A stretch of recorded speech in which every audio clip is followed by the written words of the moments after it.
Okay, so ngayon pag-uusapan naman natin kung paano bumili ng cryptocurrency gamit ang CoinsPH. At ang susunod doon ay paano mag-transfer ng cryptocurrency na galing sa CoinsPH papuntang Binance. Okay? So ngayon, uunahin natin yung pagbili. So ngayon, nasa PHP tayo or peso.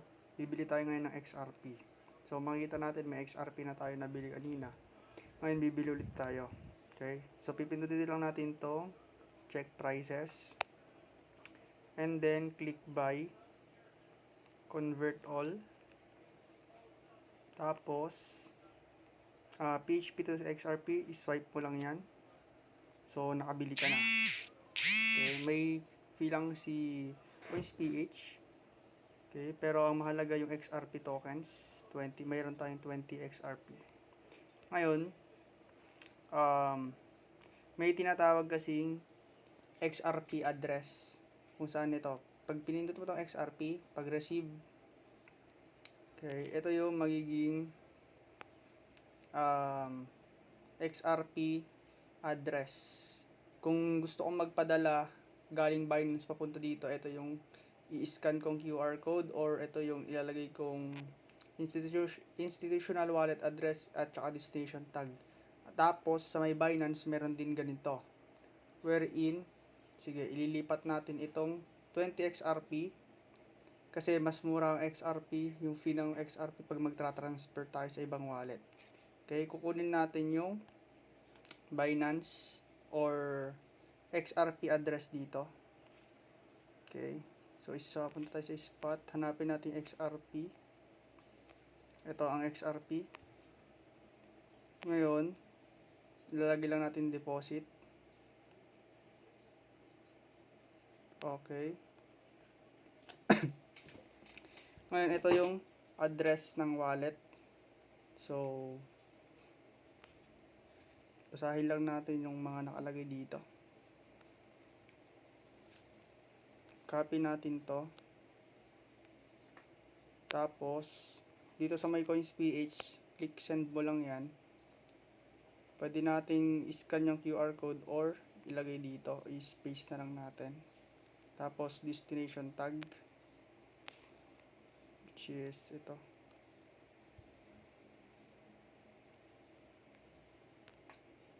Tapos, ipe-paste mo lang din dito. So, make sure na XRP address to XRP address ang mangyayari.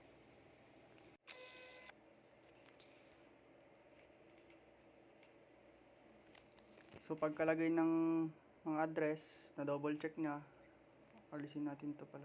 May destination tag. Ngayon, send XRP lang. Then, yung amount is ito, 20.1451.18. Kasi 18 plus 45 is 63. So, ima-minus na natin agad yung fee. Tapos, I understand. Slide to send. Okay, continue. So, may email verification muna. Okay, punta tayo sa email. So, 520. Kasi maraming nag-hack.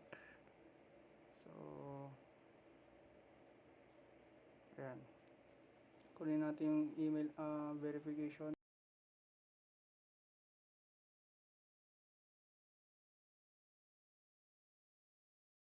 Then, submit. So, back to wallet. So, naisend na natin sa XRP wallet. So, check natin sa Binance. Mga ilang minuto to bago mo ma-receive. Magkakaroon ng notification dito pag na-receive na. So, ganoon lang mag-transfer ng or bumili ng XRP sa CoinsPH wallet tapos itra-transfer mo sa Binance. And kung gusto mo naman ibalik sa CoinsPH from Binance sa CoinsPH, kunin mo lang yung address ng XRP wallet mo ng CoinsPH tapos isend mo galing dito sa sa Binance. So ganoon lang siya kasimple. Okay? Okay, ngayon ipapakita ko sa inyo yung transfer natin XRP. So nagkaroon na ng notification dito. Lagyan natin dyan. So, deposit successful. You have deposit. Ayan, 20 XRP. So, makikita natin to sa wallet natin. So, ito sa XRP natin. Ito siya. So, ayan na siya. Na-transfer na natin sa Binance. So, kung gusto mo naman ibalik sa Coins.ph, withdraw lang. Tapos, transfer na lang. Transfer or no. Withdraw. Tapos, search natin dito XRP. Ayan. Tapos, ilalagay mo na yung Coins.ph wallet address dito. Tapos, yung amount. Ayan. Sundan mo na lang yung mga ano na ito. So, yung network is XRP lagi. So, yung amount, kung magkano ibabalik mo doon. Tapos, yung address. So, ganyan lang siya kasimple. So, again, na-confirm na natin na naipasok na natin yung XRP natin sa Binance. Tapos, kung gusto mo naman mag-withdraw, ipupunta mo sa Coins.ph wallet yung XRP mo para ma-convert into peso. So, ganun lang siya kasimple.